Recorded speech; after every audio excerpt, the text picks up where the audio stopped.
অথচ এর থেকে দ্বিগুণ মানুষ কিন্তু আপনাদের বানানো জাহান্নামের টুকরা পিছনে কি বাজার। এটাই পরীক্ষা। একদিকে বেহেশতের বাজার, আর একদিকে কি? সত্য কথা স্বীকার করেন কি? ওদিকে কি? এর থেকে দ্বিগুণ মানুষ। বলেন না কেন? কি আমি বানায় বলতেছি কি মানুষ এখানে বেশি না বাজারে বেশি? এখন আপনারা কি বলবেন? যেখানে লোক বেশি সেটাই হক। তাহলে বাজারটাই, ওখানে যারা আছে সব জান্নাতি আর আমরা জাহান্নামী, আমরা সংখ্যায় কম। হ্যাঁ, এ কথা ঘরে টানায় রাখবেন, ঘরে লিখে টানায় রাখবেন। সংখ্যাধিক্য হকের সফলতার পরিচয় নয়। হকের পরিচয় আল্লাহর দরবারে কবুলিয়তের দরজায় যারা পুষবে এরা হইল হক, চাই সংখ্যায় কম হোক। এখানে যারা বসছেন সংখ্যায় কম হলেও আপনারা বসার সাথে সাথে গুনাহ মাফ। আরো জোরে বলেন। তাহলে আপনারা এখানে আসছেন বাড়ির থেকে ওয়াজ মাহফিলে, তাই তো? বসার সাথে সাথে কি মাফ? আর কপাল পোড়ারা ওয়াজের নামে আইসাও বাজারে ঢুকছে, গুনাহ তো মাপ দূরের কথা, ডবল গুনাহ হচ্ছে।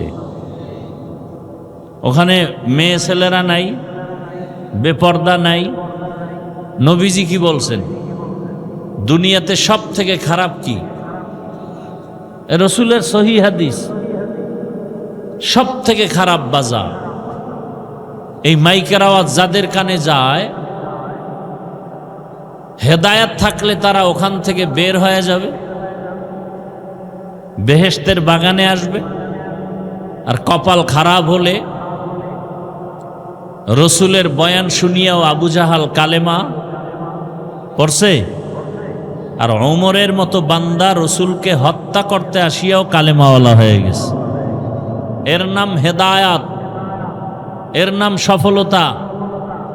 স্বয়ং রসুলের বয়ানেও কালেমা পড়ে না আবু জাহাল, আর তরবারি নিয়ে রসুলকে জবাই করতে এসেও কালেমা পড়েছে ওমর। এর নাম হেদায়াত। বাড়ির থেকে আসছে ওয়াজ মাহফিলের নাম নিয়া, কিন্তু বয়ানে বসার কপাল নাই। এর নাম হেদায়াত।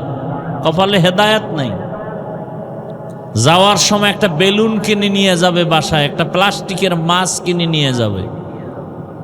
ঘরওয়ালারা জিজ্ঞাসা করবে ওয়াজে গেল না? বলে হ্যাঁ। কি পেয়েছো আজকে ওয়াজে? বলে এই যে মাছ আর বেলুন।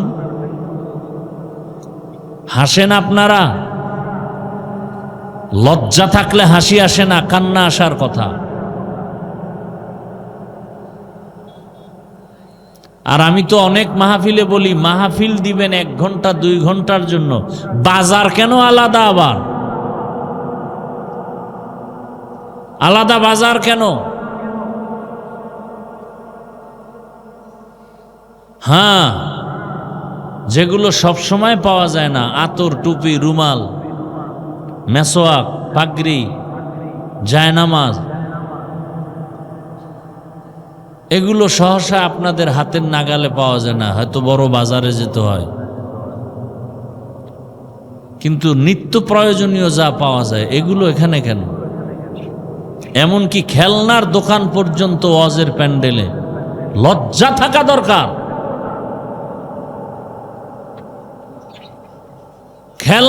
খেলনার বিষয় ওয়াজের প্যান্ডেলের পার্শ্বে থাকবে, মেনে নেওয়া যায় না, ঈমান বাধা দেয়।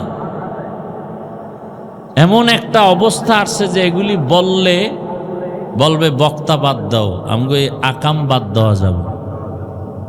প্রয়োজনে বক্তা বাদ, অন্য বক্তা এনে ওয়াজ দাও, আমাদের আকামও চলবে, ওয়াজও চলবে। এইরকম ওয়াজ যারা হুজুরেরা করবে এগুই দাওয়াত দাও। আর যারা বাধা দিবে এই হুজুর বাদ দাও, এরা তাড়াতাড়ি মরে যাক। আল্লাহ সবাইকে হেদায়াত দান করে। আসলে এই কথাগুলো তো কেউ বলবেও না আপনাদেরকে, আমি বলে গেলাম।